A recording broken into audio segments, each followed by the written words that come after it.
Ayan po, nagre-ready na po ulit kami papunta ng Pangilaw.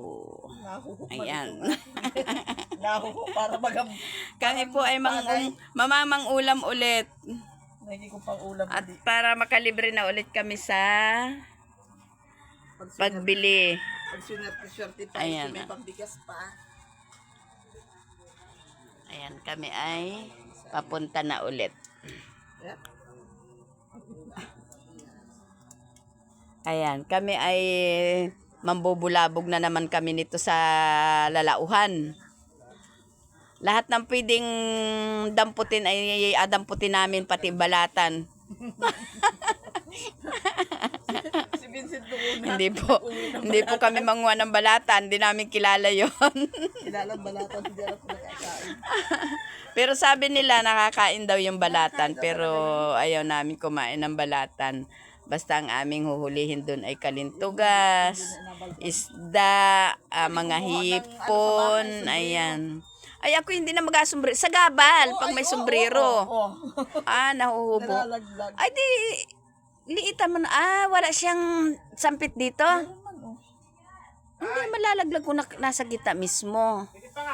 Ilagay mo sa mismong gitna. Hindi pa rin. Alin baliktad? Hindi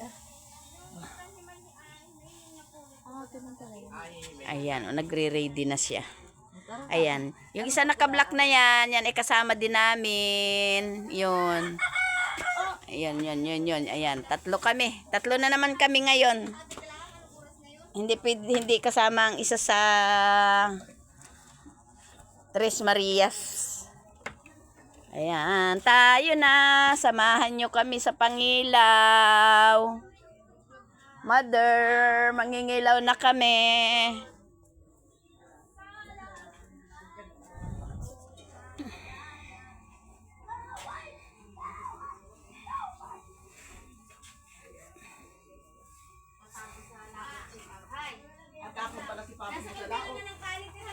Ayan. Ready na ulit kami sa Pangilaw. Ayan, nag-aagaw ang dilim at liwanag na. Kagabi ay kami ay pagdating namin doon sa lalauhan ay kami ay nag-upo-upo pa doon ng kaunting oras dahil maliwanag pa.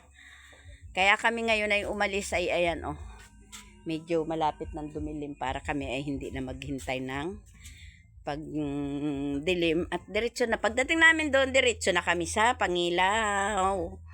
Ayan, sana naman kami ay makarami ng huli. At para kami ay makabinta. Yung sinabi ko kagabi na ako ay magbibinta ay hindi rin ako nakapagpabinta dahil ay pinapak namin. Nagpapak kami nung aking kapatid.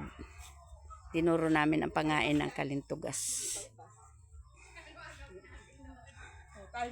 Ay, yung sigpaw ko! Ha? Balik ka? Ala.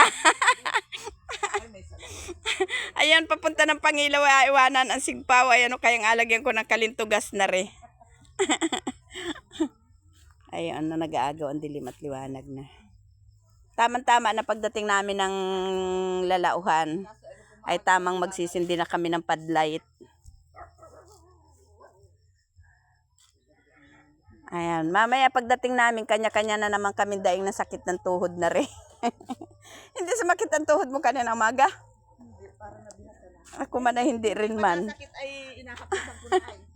Basta kagabi bago ako matulog, kasi naghaplas ay hindi ko pa nararamdaman ang sakit. Ay tapos ay wala pa akong tulog ng tanghali. Nakatulog ako kagabi ay mahigit ng alas 12. At kami nagluto, pangat kami kumain, niluto namin yung huli ko.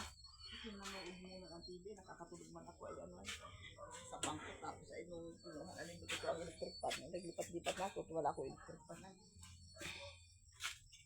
Ayan, binalikan ng aking kapatid yung aking sigpaw.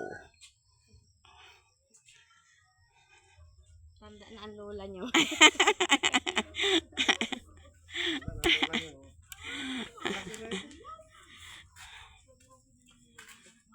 Ayan, magandang gabi na. Gabi na sa lahat.